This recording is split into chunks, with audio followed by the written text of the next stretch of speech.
Good Morning Business.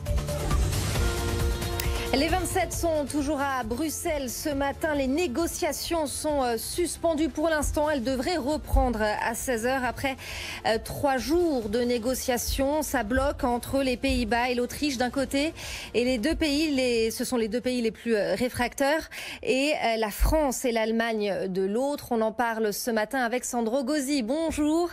Vous êtes député européen Renaissance, ancien secrétaire d'État italien dans le gouvernement de Matteo Renzi. D'abord, pour revenir sur les négociations qui sont suspendues jusqu'à 16h, on semble se diriger vers un compromis, enfin rien n'est moins sûr. Comment vous expliquez la difficulté de ces négociations ?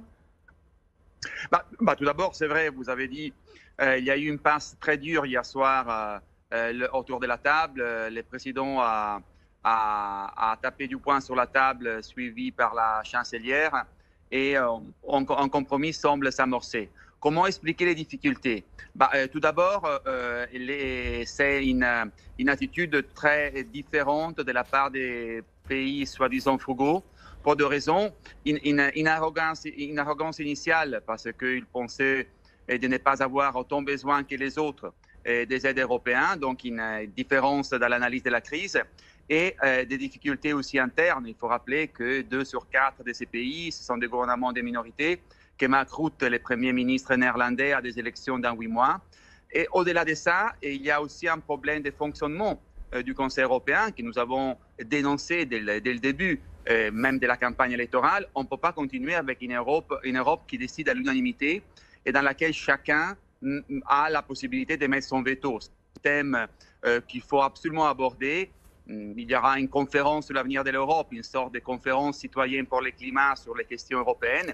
Et il faut passer de l'unanimité à la majorité parce qu'on ne peut pas continuer avec ces sommets des jours et des nuits comme nous avons vu trop de fois jusqu'à maintenant. Mais alors justement, Sandro Gozi, vous le disiez, on l'a vu trop de fois jusqu'à présent. Il y a eu la crise de la dette grecque. Aujourd'hui, une crise sanitaire sans précédent, une crise économique à venir également sans précédent.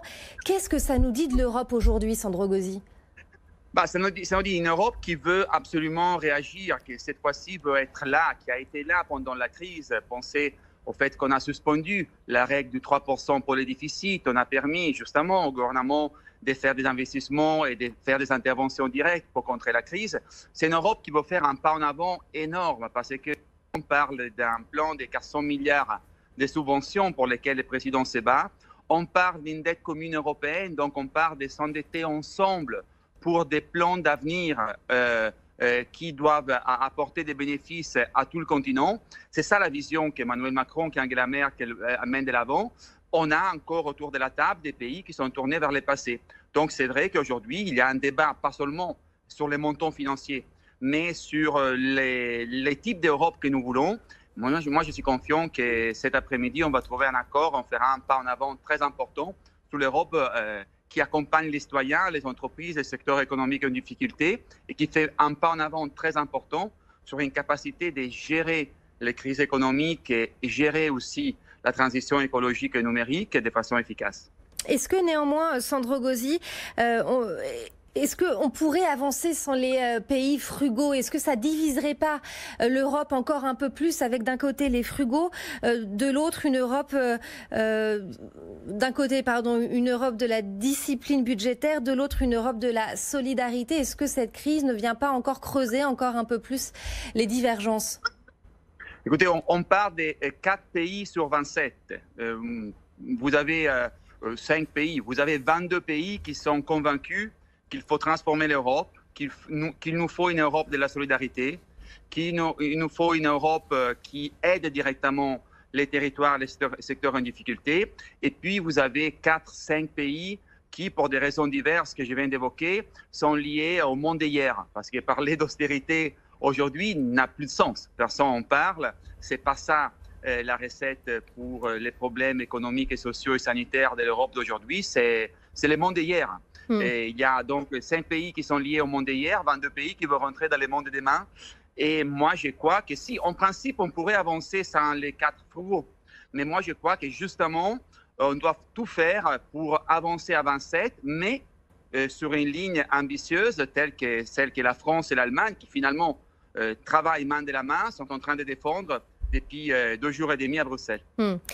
Pour l'instant, la base des négociations, l'avancée, les dernières avancées qu'on a, c'est que les pays, les 27, se seraient mis d'accord sur 390 milliards d'euros de subventions. L'Europe du Sud et la France voulaient 400 milliards, les pays frugaux 375 milliards. On voit qu'on est proche d'un équilibre. En contrepartie de ces aides, les pays bénéficiaires, Italie et Espagne en tête, pourraient avoir à rendre compte sur leurs plans de relance nationaux. Comment c'est perçu ça en Europe du Sud? Écoutez, moi je vous dis ce que j'en pense. Et moi je pense que c'est tout à fait juste. Que du moment où on fait de la dette commune européenne, on a des subventions communes européennes, il est tout à fait normal qu'on demande à l'Italie et à l'Espagne d'indiquer quels sont les plans de reconstruction sanitaire, économique et des relances, notamment écologiques et numériques. Donc je crois qu'on va dans la bonne direction et ceci est une demande légitime que plusieurs gouvernements ont fait autour de la table. En Italie, on a toujours les souvenirs de ce qui s'est passé en Grèce ou en Espagne lors de la crise financière avec la Troïka et avec des mesures, là, à l'époque, oui, d'austérité très mauvaise.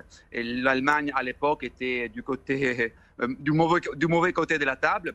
Mais aujourd'hui, on ne parle plus de ça. Il n'y a pas d'austérité, il n'y a pas de troïka. Il y a tout simplement la nécessité de reconstruire une confiance réciproque. Et pour reconstruire une confiance réciproque, il faut d'un côté des subventions, parce qu'on ne peut pas augmenter les dettes nationales. Et ceci, c'est le combat d'Emmanuel Macron et d'Angela Merkel. De l'autre côté, pour avoir confiance, il faut que l'Italie, l'Espagne disent aux partenaires comment ils veulent utiliser des dotations qui sont très importantes. On parle pour l'Italie autour de 70 milliards d'euros de subventions. Il est tout à fait normal qu'on demande au gouvernement italien comment ils veulent développer leur plan des relances qui aura des effets positifs pour l'Italie et pour l'ensemble du marché européen. Il faut rappeler que nous sommes très interdépendants. Et c'est ça l'intérêt commun. Il faut intervenir ensemble parce que c'est ensemble qu'on pourra relancer les marchés européens. On suivra en tout cas les négociations entre les 27 qui devraient reprendre donc après une pause ce matin. Les négociations devraient reprendre à partir de 16h heure française. Merci beaucoup Sandro Gozi. Je rappelle que vous êtes député européen Renaissance, ancien secrétaire d'État italien dans le gouvernement de Matteo Renzi.